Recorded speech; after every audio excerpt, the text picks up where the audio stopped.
اس video میں انبیاء اور رسل کی تاریخ بتائی اور دکھائی جائے گی۔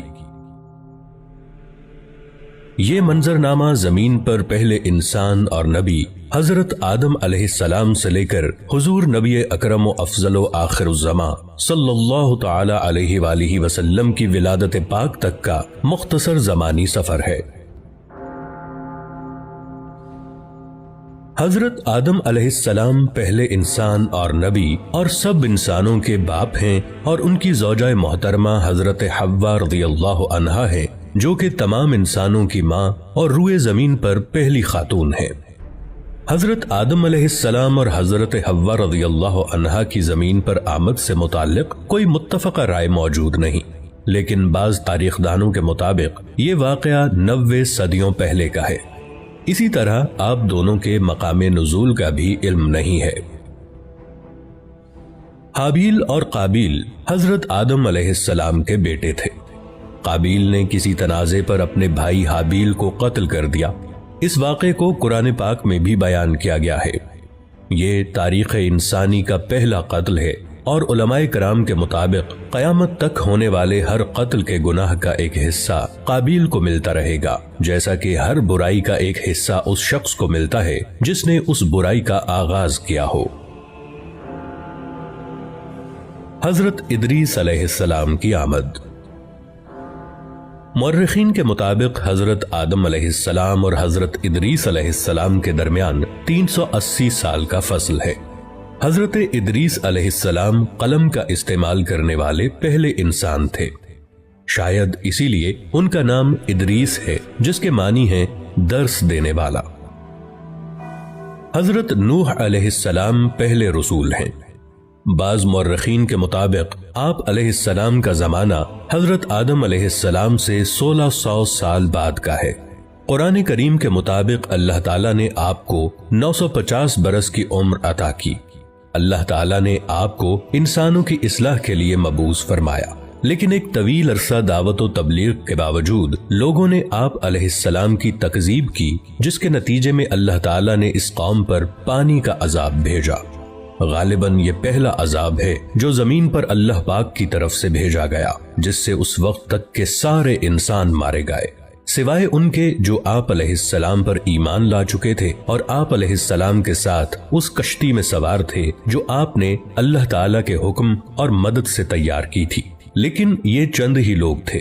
اس واقعے کے بعد نسل انسانی حضرت نوح علیہ السلام کے 3 بیٹوں سے آگے چلی، اسی لیے آپ علیہ السلام کو آدم ثانی بھی کہا جاتا ہے۔ آپ علیہ السلام کے بیٹوں کے نام سام، حام اور یافس تھے۔ حضرت نوح علیہ السلام کے بیٹوں کی نسل سے جو قومیں وجود میں آئیں، وہ بھی بالآخر گناہوں اور بری باتوں میں ملوث ہو گئیں۔ ان میں سے ایک قوم کی طرف اللہ تعالیٰ نے حضرت ہود علیہ السلام کو بھیجا، جس کا ذکر قرآن پاک میں موجود ہے۔ لیکن پھر وہی ہوا، اس قوم نے سرکشی کی اور آپ علیہ السلام کی مخالفت کی، جس کی وجہ سے ان کو بھی اللہ تعالیٰ کی طرف سے عذاب نے آ لیا۔ حضرت ہود علیہ السلام کے ساتھ جو لوگ بچے، ان سے قوم سمود وجود میں آئی، لیکن رفتہ رفتہ وہ بھی گمراہ ہو گئے۔ تو اللہ تعالیٰ نے حضرت صالح علیہ السلام کو ان کی طرف نبی بنا کر بھیجا، لیکن اپنے سے پہلوں کی طرح انہوں نے بھی اپنے نبی کا انکار کیا اور مطالبہ کیا کہ اگر آپ اللہ کے نبی ہیں تو کوئی معجزہ دکھائیں۔ آپ علیہ السلام نے اللہ سے دعا کی، جس سے ان کی آنکھوں کے سامنے پہاڑ کی چٹان سے ایک اونٹنی برآمد ہوئی، لیکن انہوں نے اس معجزے کو دیکھ کر ایمان لانے کی بجائے اس واقعے کو جادو کہہ کر رد کر دیا اور اپنی غلطی پر بضد رہے، تو ان کو بھی عذاب نے آ لیا اور نیست و نابود کر دیے گئے۔ اس دور کو قبل از ابراہیم علیہ السلام کہتے ہیں۔ اس دور کی مستند تاریخ موجود نہیں ہے۔ حضرت ابراہیم علیہ السلام تقریباً 2200 قبل مسیح عراق میں پیدا ہوئے۔ آپ علیہ السلام کو انبیاء کا باپ کہا جاتا ہے کہ آپ علیہ السلام کی نسل سے ہی بعد کے تمام انبیاء کا ظہور ہوا۔ آپ کی قوم بت پرست تھی اور ان کے سردار کا نام نمرود تھا۔ وہ آپ علیہ السلام کی توحید کی دعوت و تبلیغ کی وجہ سے آپ علیہ السلام کا سخت مخالف تھا۔ اسی دشمنی کے سبب اس نے آپ کو آگ میں ڈالنے کا حکم دیا۔ جب آپ علیہ السلام کو آگ میں ڈالا گیا تو وہ اللہ کے حکم سے ٹھنڈی ہو گئی اور آپ علیہ السلام کو کوئی نقصان نہیں پہنچا۔ یہ واقعہ قرآن پاک میں موجود ہے۔ آپ علیہ السلام کی 2 بیویاں تھیں، ان سے 2 بیٹے پیدا ہوئے اور وہ دونوں نبی تھے۔ حضرت حاجرہ رضی اللہ عنہا سے حضرت اسماعیل علیہ السلام اور حضرت سارہ رضی اللہ عنہا سے حضرت اسحاق علیہ السلام۔ اس دور کو بعد از ابراہیم علیہ السلام کہتے ہیں۔ اس دور کی کچھ تاریخ موجود ہے اور اسے انگلش میں پوسٹ ابراہم ایرا کہتے ہیں۔ حضرت ابراہیم علیہ السلام کے بھتیجے حضرت لوط علیہ السلام کو اللہ تعالیٰ نے ایک قوم کی طرف بھیجا جو کہ فحش کاموں میں مبتلا تھی۔ آپ علیہ السلام نے بہت چاہا کہ وہ لوگ غلط اور غلیظ کاموں سے باز آ جائیں، لیکن انہوں نے آپ علیہ السلام کی بات نہیں مانی اور وہ بھی ماضی کی قوموں کی طرح اللہ تعالیٰ کے غیظ و غضب کا شکار ہو گئے۔ حضرت اسحاق علیہ السلام اللہ کے نبی تھے، لیکن ان کے متعلق مزید تفاصیل نہیں پائی جاتی، سوائے اس بات کے کہ یہ حضرت یعقوب علیہ السلام کے والد تھے۔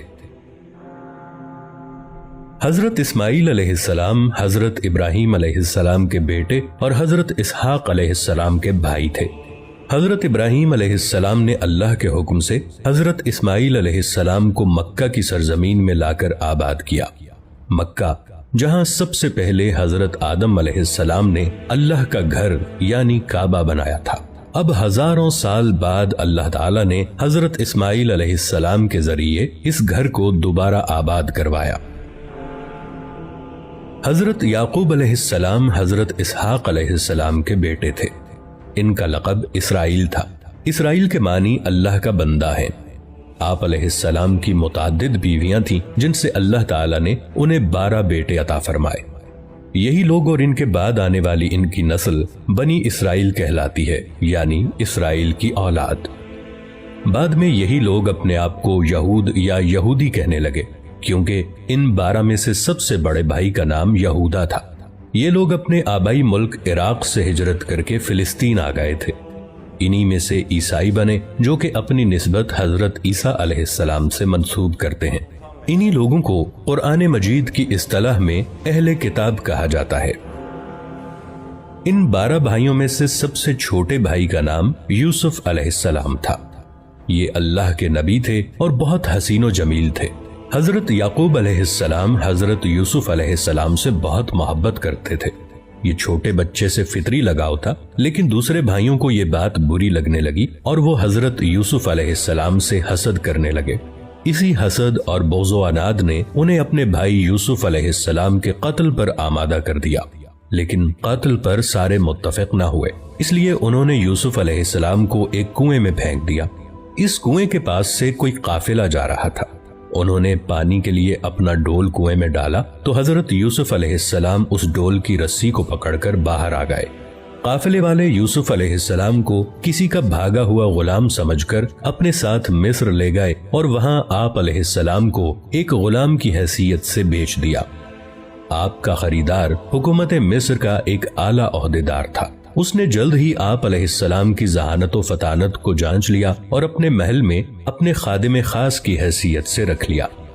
آپ علیہ السلام اسی محل میں جوان ہوئے اور اللہ نے آپ کو نبوت عطا فرمائی۔ اس عہدیدار کو عزیز مصر کہا جاتا ہے۔ اس کی بیوی زلیخا نے آپ علیہ السلام پر عصمت دری کا جھوٹا الزام لگا کر آپ علیہ السلام کو جیل بھجوا دیا۔ آپ علیہ السلام نے 7 سال جیل میں گزارے، لیکن جیل میں بھی دوسرے قیدیوں کی تعلیم و تربیت کرتے رہے۔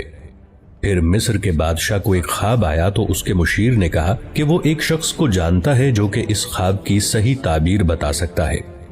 آپ علیہ السلام کو جیل سے محل میں لایا گیا۔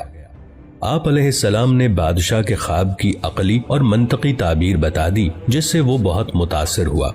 اس بادشاہ نے آپ علیہ السلام کو اپنا مشیر خاص مقرر کر لیا اور بادشاہ نے آپ علیہ السلام کی تمام داستان سنی اور آپ علیہ السلام کو کہا کہ آپ اپنے سارے خاندان کو فلسطین سے مصر لے آئیں اور یہاں سب امن و سکون سے رہیں۔ آپ علیہ السلام نے اپنے سارے کنبے بشمول والد صاحب حضرت یعقوب علیہ السلام کو اپنے پاس مصر بلوا لیا۔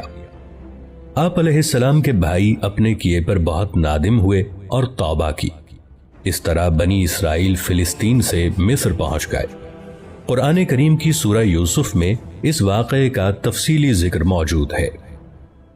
تاریخی اندازوں کے مطابق بنی اسرائیل مصر میں 2 صدیوں تک رہے۔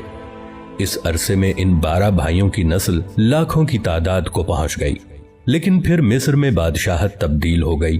نئی حکومت نے ان سے مراد چھین لی اور انہیں اپنا غلام بنا لیا۔ یہ بنی اسرائیل کی قید یعنی کیپٹیوٹی کا دور تھا۔ مصری جو اپنے آپ کو قبطی کہتے تھے، ان سے جبری مزدوری کرواتے اور ان پر بہت ظلم و ستم کرتے۔ حضرت یوسف علیہ السلام کے تقریباً 200 سال کے بعد اللہ تعالیٰ نے ان کو اس قید سے نجات دلوانے کے لیے انہی میں سے حضرت موسیٰ علیہ السلام اور آپ کے بھائی حضرت ہارون علیہ السلام کو نبوت عطا فرمائی کہ وہ اپنی قوم یعنی بنی اسرائیل کو مصریوں کی قید سے آزادی دلوا کر واپس انہیں فلسطین میں لا کر آباد کریں۔ مصر پر فرعون کی حکومت تھی۔ حضرت موسیٰ علیہ السلام نے اسے ایمان کی دعوت دی اور کہا کہ وہ بنی اسرائیل کو آزاد کر دے، لیکن فرعون نے انکار کر دیا۔ اللہ تعالیٰ نے حضرت موسیٰ علیہ السلام کو حکم دیا کہ وہ اپنی قوم کو لے کر فلسطین کی طرف نکلیں۔ آپ علیہ السلام بحکم خداوندی اپنی قوم کو لے کر نکلے تو فرعون نے بھی اپنے لاؤ لشکر کے ساتھ آپ علیہ السلام کا تعاقب کیا۔ سمندر کے کنارے پہنچ کر آپ علیہ السلام نے اللہ سے عرض کی کہ اب کیا کروں؟ اللہ نے حکم دیا کہ اے موسیٰ علیہ السلام اپنا عصا سمندر کے پانی پر ماریں تو سمندر آپ کو خشکی کا راستہ دے گا۔ آپ علیہ السلام نے ایسا ہی کیا تو یکا یک سمندر کا پانی 2 دیواروں کی طرح الگ الگ کھڑا ہو گیا اور آپ علیہ السلام اپنی قوم کو لے کر وہاں سے نکل گئے۔ آپ علیہ السلام کے پیچھے فرعون نے بھی کوشش کی کہ وہ بھی اسی راستے سے آپ علیہ السلام کا تعاقب کرے، لیکن اللہ کے حکم سے سمندر واپس مل گیا اور اس طرح فرعون اور اس کا سارا لشکر غرق ہو گیا۔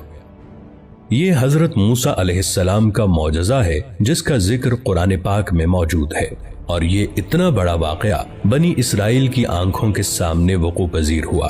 قرین قیاس بتاتے ہیں کہ سمندر عبور کرنے کا یہ معجزہ بحر احمر کی مشرقی نہر، جسے اب نہر سویز کہا جاتا ہے، میں پیش آیا ہوگا۔